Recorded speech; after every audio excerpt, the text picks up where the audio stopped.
Good evening, everyone. My name is Christopher Visor, and I will be hosting a workshop that's focusing on resilience, post crisis healing and growth, and the next crisis. Thank you for joining me tonight.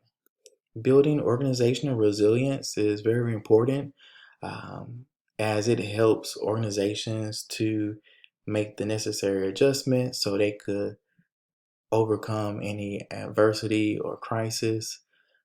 So definitely organizations face adversity just as employees does. It's just on a different level, but it impacts not just the organization itself, but the people that's there. Um, Therefore, it's essential for organizational leaders to develop processes and functions that enable the organization and employees to navigate those situations so they could be resilient. Sutcliffe and Voges explain how resilience is maintaining positive adjustments under challenging conditions. So we have those, or when we make those positive adjustments, we are not only strengthening the organization in that present, but we're also strengthening that resilience for the future. And when we are thinking about resilience, resilience is um, having that ability to continue to use those internal and external resources to successfully resolve that issue.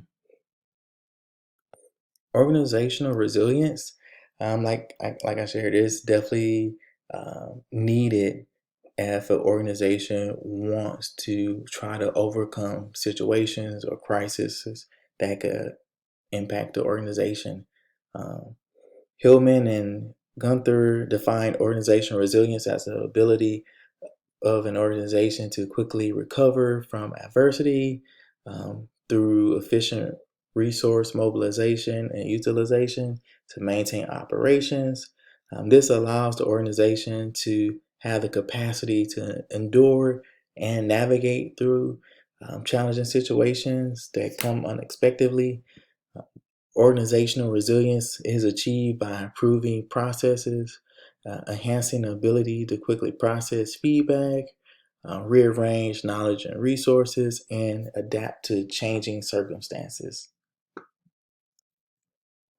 So, organizational resilience just doesn't happen. It takes the commitment of employees at all levels to be involved, committed, and motivated. Um, so when we look at the leadership role, their role is in building organizational resilience is to lead employees, to provide resources, make positive adjustments to support those employees. Suss and Proley explain that leaders can help create conditions for resilience to make it through a crisis and attempt to return to a new normal. MacArthur, Blair, and Coquelle explain leadership can be the catalyst that force for positive futures in that organization. Leaders who aim to create positive change can build resilience in themselves, their team, and the organization. So, leaders have a very important role when um, trying to build organizational resilience. So, the example organization that I chose to talk about who I thought was resilient was HEB. And if you're not familiar with HEB, HEB is a supermarket chain founded in 1905 in Texas and now has nearly 400 stores across various locations. And I believe that should be within Texas and Mexico. With COVID happening, HEB leadership just really jumped in and made decisions and uh, processes so they could support their internal and external stakeholders. So that's their employees, customers, partners, distributors, investors. They made sure that they put things in place to support them. So when I was thinking on what made this organization so resilient, especially coming out of COVID and while they were in COVID, was two things. Their creativity and their compassion.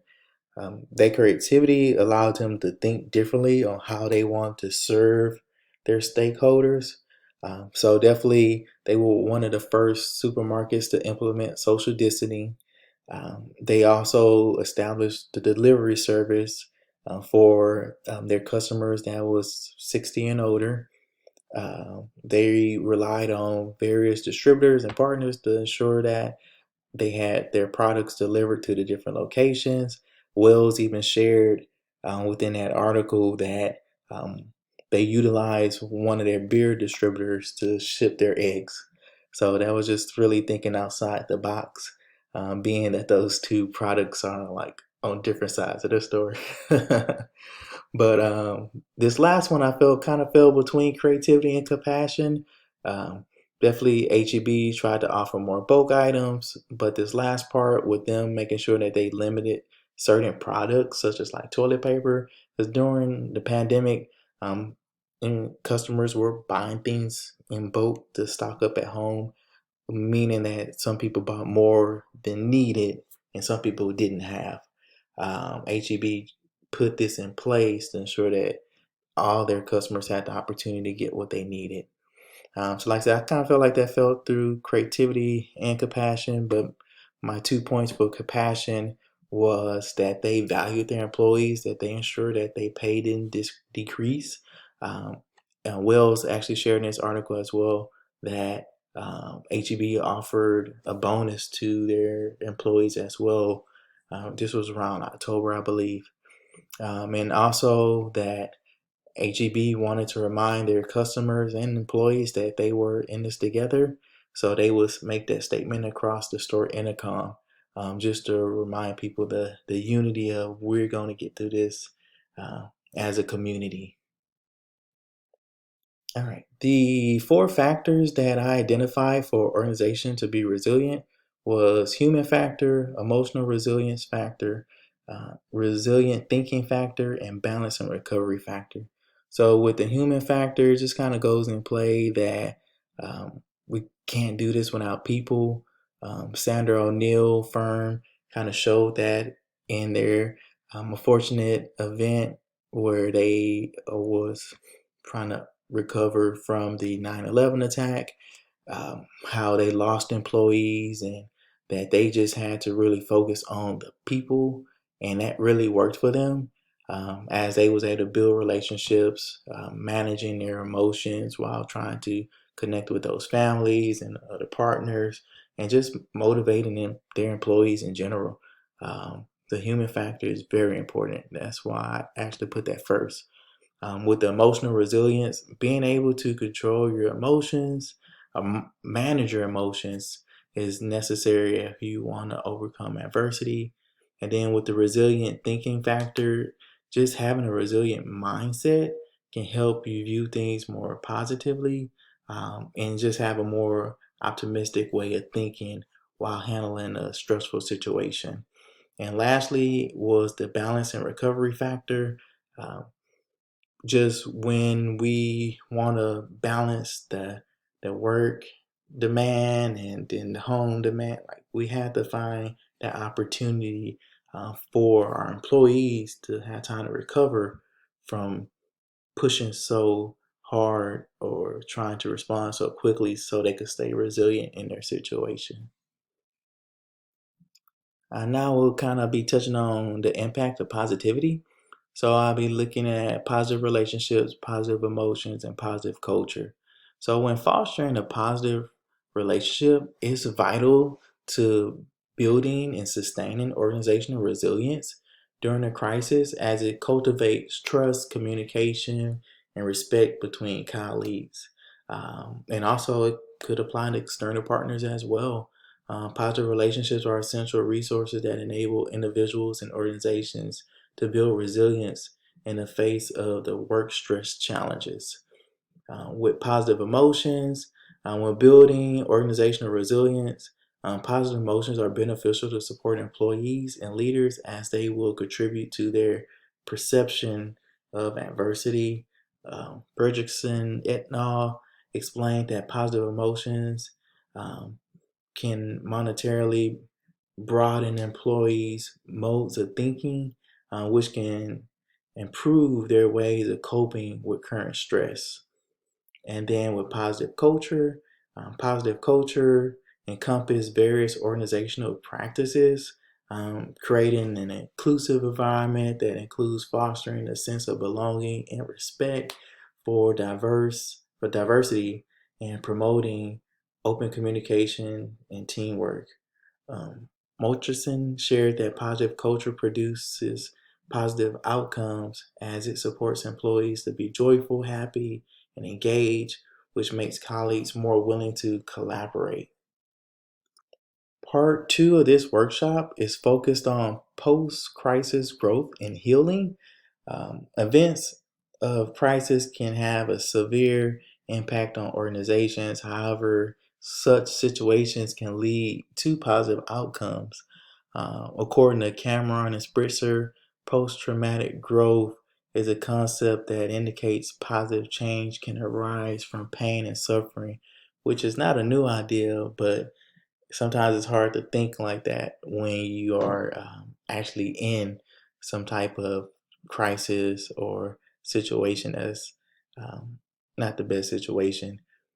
Next, the ideal of the post traumatic growth does not replace pain, but those who experience it believe that good can come from dealing with their trauma, which creates opportunities for positive change. Um, and can also create opportunities for healing. Sometimes, despite our best efforts, it might be a negative outcome, but we still got to heal from it. That's why healing is critical for employees to become stronger and to move forward after a crisis. Cameron and Spritzer define organizational healing as the process that restores positive social interactions among organization members, and it renews interpersonal connections and resumes routine practices and organizational operations. So now we're going to be looking at leadership's influence on post-growth crisis. So of course, like we discussed earlier in this workshop, leaders play a very critical role because they are able to influence employees. So in this case, uh, leaders' role is able to shape their employees' mindset, perspectives, and actions. They significantly can impact their employee um, by communicating a clear vision, setting a positive example, and taking appropriate actions. Tedeschi suggests that leaders should have the courage and enthusiasm to explore new paths and demonstrate to their teams the changes that should be seen as an opportunity rather than a threat. And lastly, leaders who lead with vision and manage the day to day operations will emerge from the crisis with a more substantial and resilient organization. Next, we'll be focusing on leadership influence on healing employees. So, Cameron and Spritzer explains that the process of healing is not limited to social dynamics among organization members. Rather, the pattern of healing permits organization to resume routines and practices that further promote longer term recovery. Therefore, leaders need to prepare to provide employees with the resources and support so they can recover from their crisis. Healing begins after employees are safe and that they're secure and the crisis is managed or done. Um, Leaders can use their influence to establish or reestablish connections. Organizational healing is characterized by interpersonal connections that restore meaningful relationships within the organization. Leaders may modify employment practices to accommodate specific employee needs during the healing process at the organizational level. And with that last piece, it just makes it for leaders to be flexible. When people go through things, they have to recover and they have to heal, and organizations have to be willing to work with their individual, especially if it's the organization that's been impacted. And as I leave off with the being flexible. It kind of brings us to compassion and compassionate leaders. Um, so, um, Baron et al. Explained that compassionate leaders influence employees through inspiring, encouraging, empowering, and embodying. Compassionate leaders are capable of building strong communications with clear values and beliefs, which leads to a more unified working environment. Leaders should show genuine compassion towards their team, treating them as people rather than just employees, especially during a time of healing and recovering. So, to become a compassionate leader, one must follow a set of milestones, which includes developing their awareness, personal and social, expanding capacities, alertness to opportunities, expanding values, making commitments, and internalization. This will help a leader to try to become more compassionate.